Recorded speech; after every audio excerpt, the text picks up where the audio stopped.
gravar. Vamos juntos. Estamos falando sobre o que, minha pró? Sobre o gostosinho do incidente de desconsideração da personalidade jurídica.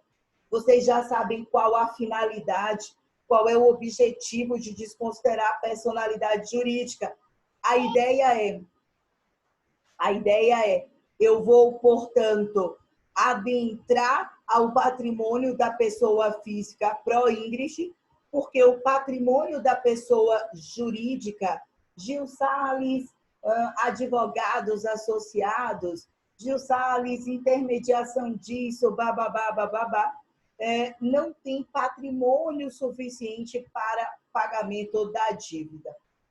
Meu povo, uma pergunta que aparece muito assim, você vai fazer um concurso público para a magistratura, você vai advogar e você sempre vai estar refletindo, que é o seguinte, pergunta de prova, hein? Se liga na perguntinha de prova. Poderá o magistrado desconsiderar de ofício? Poderá o magistrado desconsiderar de ofício a personalidade jurídica de uma empresa? Então, essa é a primeira pergunta que se faz. O que é fazer de ofício? Quando a gente diz assim, o magistrado está agindo de ofício. Amores, atuação de ofício significa dizer que ninguém requereu, ninguém solicitou, o magistrado está atuando sozinho, ok? O magistrado está atuando sozinho. Isso pode. Percebam que a regra no Brasil não é de que o magistrado haja de ofício, sem que ninguém tenha perturbado ele, sem que ninguém tenha pedido para ele se manifestar, para ele agir, para ele decidir. A regra no Brasil, e vocês já estudaram isso comigo nas normas fundamentais do direito processual civil, lembrem, é o denominado princípio da inércia. Ou seja, no Brasil, o juiz tem que ficar quietinho, paradinho. Ele está vendo acontecer uma atrocidade. Ele tem que ficar quieto. Tem, bebê, tem. Ele tem que ficar quieto, parado, inerte, até que ele seja, sinta, retirado dessa inércia por meio de uma provocação. A regra no Brasil é que para que o magistrado possa atuar, ele tem que ser provocado. Provoca. Se o magistrado ele vai desconsiderar a personalidade jurídica de uma empresa, ótimo, mas ele não pode fazer isso ainda que ele esteja percebendo que existem atos ilegais, atos ilícitos, ainda que ele esteja diante de uma parte necessitada, de um advogado, me desculpe, incompetente. O juiz não pode desconsiderar de ofício. Porque, segundo o nosso Código de Processo Civil, a partir do artigo 133 e seguintes, segundo a nossa jurisprudência do Superior Tribunal de Justiça e do Supremo Tribunal Federal, este ato ele será considerado nulo, porque para a desconsideração da personalidade jurídica, o juiz tem que ser provocado, ok? O juiz tem que ser provocado, ainda vou colocar assim, ó, necessariamente, tá? Para que ele possa decidir pela desconsideração ou não, ainda que ele entenda que não é o caso de desconsiderar, para que ele possa desconsiderar ou não a personalidade jurídica, beleza? Ele tem que ser provocado. E quantas vezes eu já ouvi falar lá na Justiça do Trabalho que os juízes desconsideram... Aí, Luiz, tá aí. Pois é, isso é precedente aí, viu? Já é precedente. É aquela coisa assim que não dá nem para fugir. E eu ainda digo mais, Luiz, na Justiça do Trabalho, a gente tem um problema muito grande. Ivaldo, Maíra, Jailson, John, quando vocês forem estudar, isso é lá para frente, ok? Isso não é agora. Sexto, sétimo semestre, o direito material do trabalho, oitavo semestre, o direito processual do trabalho, vocês vão perceber que os juízes trabalhistas, eles parecem que se esqueceram, se olvidaram do processo civil. E aí eles ficam putos com muitos empresários que fazem o seguinte, eles montam as empresas, as pessoas jurídicas, com os laranjas. Então, contratam laranja e coloca a pessoa jurídica com laranja que não tem patrimônio, que não tem nada, mas você sabe que quem é o real empregador é fulano, quem manda e desmanda é fulano, o dinheiro vai para a conta de fulano. E aí você fica naquela situação e o juiz vai lá de ofício, porque às vezes o advogado trabalhista não teve, não se especializou em processo civil, não tem essa vivência, não tem essa experiência, não se especializou, e aí o juiz vai lá e desconsidera de ofício. E vai em busca, inclusive, por vezes, de uma pessoa que apenas tinha poderes para administrar, que nem sócio era, que respondia por uma procuração. E aí a galera fica puta e fala, poxa, Pro, mas se não fizer isso, aquele empregador é um charlatão, aquele empregador é um empregador, desculpa o termo, FDP, filho da puta. Não xingue não, deixa que eu xingo. Por quê? Ele é um escroto, ele não paga as verbas trabalhistas, coloca o cara para trabalhar 14 horas debaixo de sol quente, na construção, paga menos de um salário mínimo do que prevê a Constituição Federal, não paga férias, não faz depósito de FGTS, desconta o INSS do empregado, ainda come o dinheiro do INSS do empregado. E você está me dizendo que esse empregado, quando finalmente toma coragem para ir atrás do que é seu por direito, não está pedindo nada demais, só que é seu por direito, que o juiz não pode de ofício desconsiderar? Não pode. O advogado tem que requerer. Opa, isso o advogado não conhece. Olha que coisa. A parte vai pagar por isso. A parte vai ganhar e não vai levar. Ele vai ganhar e não vai receber porra nenhuma, porque ele vai ter direito a uma sentença proferida, 60 mil, 70 mil, mas na hora de executar não acha R$1. E o juiz fica praticamente dizendo, pô, cadê o advogado, velho? Cadê o advogado que não pede? Quem foi o professor desse advogado? Não é possível, não leu, não estudou. O que foi que aconteceu? Aí ele vai lá no afã, desconsidera. Nossa, se do outro lado da empresa tem um advogado fodástico, ele consegue tornar essa decisão nula na instância superior, que é o Tribunal Regional do Trabalho. Por quê, bebê? Por quê? Porque o magistrado federal trabalhista extrapolou a sua competência, ok? Ele não é competente, ele não pode fazer isso, e daí a gente está falando de um ato nulo de pleno direito. Tranquilo até aqui, meu povo? Ficou claro? Se cai, portanto, na prova, o magistrado pode desconsiderar de ofício? Não, nunca, em nenhuma seara.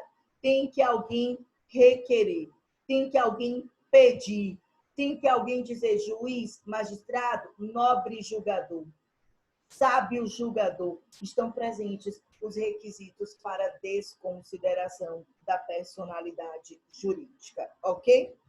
Então, esse incidente, ele sempre, eu vou colocar assim, tem que ser provocado pela parte, e você vai lá para o artigo 133 do Código de Processo Civil.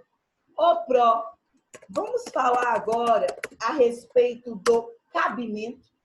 Afinal de contas, onde é que é cabível o incidente de desconsideração da personalidade jurídica? Amores, eu vou colocar assim que vai facilitar a vida de vocês. O incidente de desconsideração da personalidade jurídica é cabível em tudo e qualquer procedimento e processo. Beleza? Pro, É cabível na Justiça do Trabalho? É. É cabível no processo penal, que tem um regramento totalmente distinto? É. É cabível no processo civil, Código de Defesa do Consumidor, blá, blá, blá, blá, blá, blá, blá, blá, blá. O direito todo? É. É porque hoje ele está no CPC. É cabível no processo de conhecimento? É. É cabível no processo de execução? É. Peraí, pronto. É cabível nos juizados especiais? Aham. Na Lei 9.099 de 1995, lembra que a gente tratou sobre isso? Por exemplo, as espécies de intervenção de terceiros não são cabíveis nos juizados especiais. Artigo 10 da Lei 9.099 de 95. Porém, contudo, todavia, a gente está falando do incidente de desconsideração da personalidade jurídica. Então, não tenham dúvidas, tá? Sim, sim, sim, vou colocar aqui 3 vezes para vocês não terem dúvidas. É cabível em todo e qualquer processo e procedimento. Nos juizados especiais, em todo, absolutamente tudo. Claro que quando vocês fazem a leitura dos artigos 134, 135 do Código de Processo Civil, o magistrado vai ter que sempre observar o exercício do contraditório e da ampla defesa, ok? Então, toda vez que vai se poder ou que o juiz está pretendendo promover a desconsideração da personalidade jurídica, o juiz tem que garantir o exercício do contraditório, tá certo? Do contraditório e da ampla defesa. Beleza? E como é que o juiz vai fazer isso? Amores, o juiz, ele vai citar, ele vai promover a citação da pessoa jurídica, de seus representantes,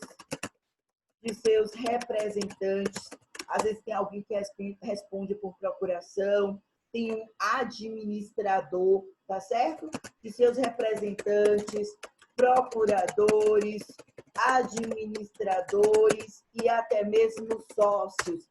Então, é como se ele dissesse assim, ó, beleza, deixa eu contar para vocês, galerinha, me propuseram aqui um incidente de desconsideração da personalidade jurídica dessa empresa XY. Então, empresa XY, quem administra, quem é sócio, todos os sócios têm 10, ó, bora, cita aí os 10, bora, cita os 10. Quem é administrador, cita todo mundo. Quem quiser apresentar a defesa, é aqui e agora. Qual o prazo? 15 dias úteis. Beleza? O prazo, segundo o nosso Código de Processo Civil, o prazo para apresentação de defesa. Bora, bebê! Força na caneta, meu povo! O prazo para apresentação da defesa é de 15 dias úteis. Claro que, a depender do sistema de juizados, tá certo? A depender do sistema, o Código de Processo Penal, a CLT, a gente vai ter uma mudança de prazo. Mas essa a gente pode dizer, ao menos, que é a regra geral para apresentar defesa, ok? Tranquilo? Dúvidas até aqui, meu povo? Amores, quero dizer para vocês o seguinte. O magistrado, ele vai ter que decidir se vai desconsiderar ou não a personalidade jurídica. Você concorda? Ele tem que dizer, cabe ou não cabe o incidente de desconsideração da personalidade jurídica. Como é que ele faz isso? Ele faz isso por meio de uma sentença? Ele faz isso por meio de um despacho? Ou ele faz isso por meio de uma decisão interlocutória? Ou seja, a minha pergunta para você é, por qual meio o juiz se manifesta? E daí, não tenham dúvidas de que o juiz decide sobre o incidente de desconsideração, vou abreviar aqui, da personalidade jurídica por meio de decisão interlocutória, ok? Por meio de decisão interlocutória. Gravem isso. Quando você sempre está pensando numa prova para Ministério Público, para AGU, eles costumam perguntar. A bem da verdade, para vocês entenderem, o juiz, no processo, ele tem 3 formas de se manifestar, tá? Ele tem 3 formas de se manifestar. Quando o juiz vai se manifestar, bebê, a regra no processo civil é que ele não vai externar de boca, ele fala, mas o que vale é o que está no papel. Então, ele se manifesta de 3 formas. Uma, ou ele profere um despacho. 2, ou ele profere uma decisão interlocutória, beleza? Interlocutória, tem acento no O, interlocutória, ou ele decide por meio de uma sentença. Ou aquilo que ele decidiu, ou é despacho, ou aquilo que ele decidiu é decisão interlocutória, ou aquilo que ele decidiu é sentença. Como é que eu vou saber o que é cada um? Simples. Vem comigo, acorda, bora. O despacho nada mais é do que a aplicabilidade, tá certo? De um princípio denominado de aplicabilidade do impulso oficial. Princípio do impulso oficial da marcha processual. Ou seja, quando o juiz ele está proferindo um despacho, que lá na Bahia a gente até brinca, não é despacho de candomblé. Quando ele está proferindo despacho, despacho o processo. É como se ele dissesse assim: bora, Luan, oficial de justiça, ó, estou determinando aqui que Vossa Senhoria vá citar o senhor John lá no imóvel tal, na zona tal. O John caiu? Caiu o quê, meu povo? Vocês não estão me ouvindo, não? Foi só para o Jailson que caiu ou caiu para todo mundo? Será que foi só para você que caiu, Jailson? Ah, tá normal, tá? Ah, beleza. Ô, meu povo, pensei que vocês não estavam me vendo e eu super empolgada aqui falando. Ou para todo mundo, eu acho.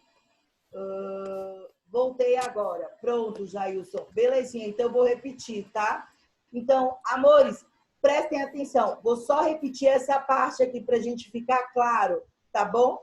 O magistrado, ele se manifesta de 3 formas.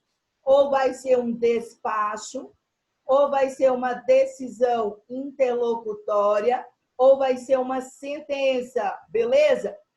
Como é que eu sei quando é um ou quando é outro? Vamos retomar pelo despacho. E aí, lembrem-se comigo, o despacho é a aplicabilidade, ó, como a Pro havia colocado aqui, o despacho nada mais é do que a aplicabilidade do princípio do impulso oficial.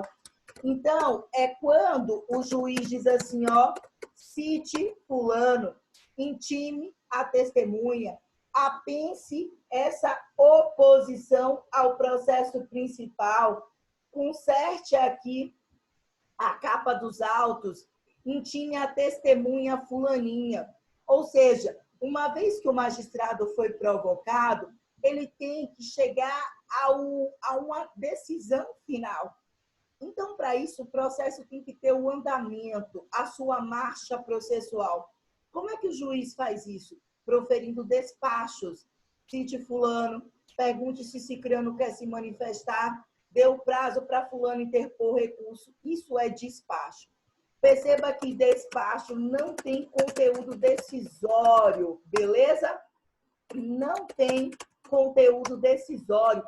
O juiz não está decidindo quem ganha, quem perde. O juiz não diz no despacho, a garrafinha fica com o Luan. O juiz não diz no despacho, John entregue para o Luiz. O juiz não diz no despacho, Luciana pague 10 mil. Nada disso, ok? Nada disso. No despacho, ele apenas está dando impulso. Maína, é sua vez de falar. Luciana, você tem 15 dias para recorrer. Luiz, diga se você concorda com essa proposta de acordo. Luan, apresente o seu rol de testemunhas. É o andamento, é a marcha do processo. Beleza? Amores, decisão interlocutória. A decisão interlocutória, olha, já diz a nomenclatura, ela tem conteúdo decisório. O juiz vai decidir alguma coisa. O juiz está decidindo quem ganha, quem perde, tá bom? Mas qual é a diferença para a sentença? É que o juiz vai decidir isso no que a gente chama de cognição sumária. Na cognição sumária, tá certo? Então, quando a gente está pensando em uma decisão interlocutória, pensa comigo, o juiz vai decidir algo logo no início do processo ou no meio do processo. Ele não tem toda a conjuntura probatória. Ele não fez ali a instrução processual. Ele não ouviu as testemunhas. Ele não ouviu o perito, ok? Por isso que é uma decisão intermediária, é uma decisão de meio, é uma decisão interlocutória, é uma decisão precária, vamos se dizer assim, que o juiz profere ainda com a cognição sumária, não com a cognição exauriente, com o que ele tem posto até ali. Às vezes não tem como ele saber tudo, ele só sabe o que aquela parte disse até aquele momento. Então, na cognição sumária, acontece muito do seguinte, olha, eu chego para o juiz e digo assim, doutora Luciana, eu preciso que a senhora me conceda uma tutela provisória da urgência. Minha mãe pagou o plano de saúde, o plano de saúde garante a internação, e o plano, pelo menos, está ali coberto, e o plano de saúde está negando. E tem mais, ou o senhor autor, ou a senhora, doutora, excelência, autoriza, tá bom? Ou a minha mãe falece. Perceba que a Luciana, ela vai ter que promover o quê? Uma decisão interlocutória. Por que uma decisão interlocutória? Porque ela não ouviu o plano de saúde, ela não ouviu o hospital, ela não tem todas as provas, ela não tem todo o conjunto probatório. Mas se ela for requerer tudo isso, tá certo, o Jailson está pedindo para aceitar, aqui não está aparecendo para mim, para aceitá-lo. Não aparece para mim ter que aceitá-lo. Ok. Tudo bem, Jailson, não se preocupa, tá? Belezinha. Então, observa só, como eu estava dizendo, se o juiz, ele for, beleza? Que se a doutora Luciana, ela tiver que averiguar isso tudo, a minha mãe já morreu, meu povo, não dá tempo.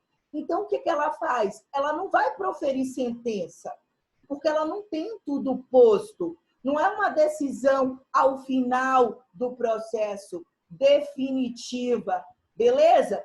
Ela vai proferir uma decisão interlocutória. Por que interlocutória? Porque está no início, está no meio do processo. Ela está decidindo conforme as provas apresentadas até ali. Inclusive, depois, o advogado do plano de saúde pode provar que, na verdade, o plano de saúde negou o atendimento porque a parte não cumpriu a obrigação de pagamento, não estava com o pagamento em dia. Beleza? Ok.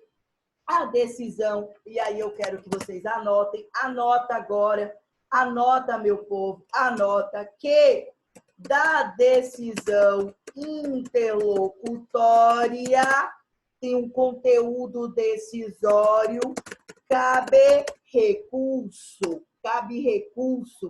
tem um recurso próprio chamado de agravo de instrumento. Tem um recurso próprio chamado de agravo de instrumento. Preste atenção, hein? qual é o recurso que eu vou dizer assim, o juiz errou, ou eu não concordo com o juiz. Melhor, o juiz não erra, né, meu povo? O juiz se equivoca. Qual o recurso que eu posso ir de encontro à decisão do juiz? Seja porque o juiz decidiu na decisão interlocutória mandando operar minha mãe, ou seja porque ele decidiu mandando não operar minha mãe. Como é que eu recorro dessa decisão? Como é que eu faço com que o juiz seja obrigado a fazer o contrário disso? Se eu interponho o seguinte recurso: agravo de instrumento. Então, no terceiro semestre, você vai grava. De decisão interlocutória, é cabível o recurso agravo de instrumento. Beleza? É cabível o recurso agravo de instrumento. Esse recurso é o recurso cabível no artigo 1015 do CPC. Ok? Massa. O pró e do despacho. Qual o recurso cabível? A regra, tá? É que no despacho, vou colocar aqui, ó, a regra é que no despacho não cabe recurso. Por que no despacho não cabe recurso? Essa é a regra. Porque o despacho não possui conteúdo decisório. E continue comigo. E o recurso nada mais é do que se insurgir contra uma decisão. Então, bebês, se despacho, a regra é que não tem conteúdo decisório, que o juiz não decide nada, eu vou recorrer do quê? Se não tem decisão, se ele não decidiu quem ganhou, se ele não decidiu quem perdeu. Agora, da decisão interlocutória, eu consigo recorrer. Qual é o recurso da decisão interlocutória? Meu povo, isso é pergunta de prova. Anote, ó. Deixa eu ver se eu consigo botar aqui, ó. Asterisco. Vou botar de novo, ó. Asterisco. De novo, ó. Asterisco 10.000 vezes. Isso é pergunta de prova. Se pergunta na prova assim, qual o recurso cabível do despacho tal? Aí você, despacho não tem recurso. Porque no despacho o juiz não decide nada. Qual o recurso cabível da decisão interlocutória? Decisão interlocutória. O recurso cabível é o agravo de instrumento. Beleza? O que é a decisão interlocutória? É quando o juiz decide o mérito, porém ele não põe fim ao processo. Então, vou só repetir que na decisão interlocutória, isso tem que estar muito claro, eu estou sendo até um pouco repetitiva, tá? Mas para ter certeza que vocês entenderam, o juiz decide o mérito, ele diz quem ganha, quem perde, porém o juiz não põe fim ao processo. Beleza? Mas você disse que o juiz ele poderia se manifestar por um despacho, ele poderia se manifestar por uma decisão interlocutória, ou ele poderia se manifestar por uma sentença. Amores, o que é a sentença? A sentença é aquilo que todo mundo aguarda. Oh, sentença. Não só isso, como na sentença, o juiz vai decidir o mérito. Então, peraí, para tudo. Se na sentença o juiz decide o mérito, na decisão interlocutória o juiz decide o mérito, qual a diferença entre decisão interlocutória e sentença? Amores, todas. Na sentença, o juiz vai decidir o mérito, mas já na cognição exauriente, ok? O juiz já teve a instrução processual, ele já ouviu as testemunhas, Ele já colheu prova, confissão, testemunha, documento, perícia, ou seja, ele agora tem o convencimento da verdade real. E não só isso, na sentença, ao decidir o mérito, o juiz põe fim, né? Põe fim ao processo. Ele põe fim à etapa do processo, que é a etapa de conhecimento, tá certo? Que é a etapa de conhecimento. Lembra quando a Pro dizia, o processo começa com olha para mim, olha para mim, olhe, olhe, olhe. O processo começa com a petição inicial. E ele conclui a etapa de conhecimento com a sentença. Petição inicial até chegar na sentença. A sentença, ela vai decidir o mérito e ela põe fim à etapa de conhecimento. Pergunta de prova, pergunta de prova. Se ligue, se ligue, se ligue. Qual o recurso cabível da sentença? Ah, Pro, eu tô puta da vida. Por que, manhã? Porque o juiz deu essa sentença. Como é que eu faço para recorrer? Foi um absurdo o que ele fez. Eu não concordo. Amores, o nome do recurso é o recurso de apelação, tá certo?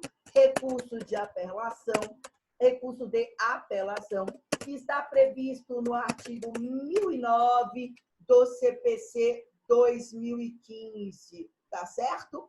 Bora, bora, bora, vem comigo, repete, hein? Depois anota, assiste o vídeo de novo, tô gravando tudo. Do despacho não tem conteúdo decisório, não cabe recurso, essa é a regra geral. Tem exceção, mas a gente não vai estudar agora. Eu quero que você aprenda isso. Da decisão interlocutória, o juiz decide sim o mérito, mas ainda na cognição sumária, tá certo? Ele vai decidir no início, no meio do processo. E como é uma decisão ainda de cunho precário, vamos dizer assim, né? É uma decisão no meio do processo, cabe o recurso do agravo de instrumento. A sentença decide-se o mérito, beleza? Mas põe fim ao processo, essa etapa de conhecimento. Do despacho cabe recurso? Da decisão interlocutória cabe recurso? Cabe. Qual recurso? Agravo de instrumento. Da sentença cabe recurso? Cabe. Qual recurso? Recurso de apelação. Beleza? O prazo para interposição dos recursos, tanto faz, agravo de instrumento, tá?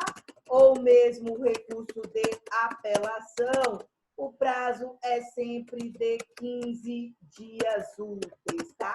A bem da verdade, vocês vão observar que o novo CPC, ele unificou os prazos para os recursos. Então, você não sabe nem do que é o recurso. Qual o prazo? 15 dias úteis. Luiz, qual o prazo para você interpor o recurso extraordinário? Porra, Pro, eu estou no terceiro semestre. Vinha comigo, pai. Eu estou lhe dizendo que o prazo de todo recurso no CPC é de 15 dias úteis, com uma única exceção, tá? Com uma única exceção. Qual é a exceção? A exceção dos embargos de declaração, beleza? Embargos de declaração. É a única exceção. 5 dias úteis. Todo o restante, recurso que você nunca ouviu falar na face da terra, que você nem sabia que existia, você responde, assim como você responde o seu nome completo, 15 dias úteis. John, qual é o prazo para interpor recurso especial perante o Superior Tribunal de Justiça? 15 dias úteis. Meriel, qual o prazo para propor recurso extraordinário perante o Supremo Tribunal Federal? 15 dias úteis. Lu, qual o prazo para agravar de instrumento? 15 dias úteis. Maine, qual o prazo para interpor agravo interno? 15 dias úteis. Não, 15 dias úteis. Não, 15 dias úteis. Ana, 15 dias úteis, são 9 recursos, tá? Com uma única exceção, dos embargos de declaração, cujo prazo é de 5 dias úteis. Bora! O juiz se manifesta de 3 formas. Despacho, qual a regra? Não cabe recurso. Decisão interlocutória, cabe recurso. Qual recurso? Agravo de instrumento. Sentença, cabe recurso. Qual recurso? De apelação. Qual a diferença entre decisão interlocutória e sentença? Na decisão interlocutória, o juiz decide o mérito no início ou no meio do processo, numa cognição sumária. Na sentença, o juiz decide o mérito numa cognição exauriente e ele vai pôr fim ao processo. Beleza? Isso mesmo, Luiz. Prazo para todos os recursos, tanto para interpor quanto para contrarrazoar. Contrarrazoar é uma espécie de apresentar uma defesa dentro do próprio recurso. Não tem a contestação, eu contesto a petição inicial, então, eu escreve assim, ó,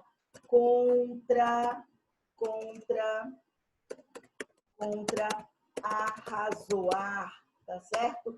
Contra razões, tá bom?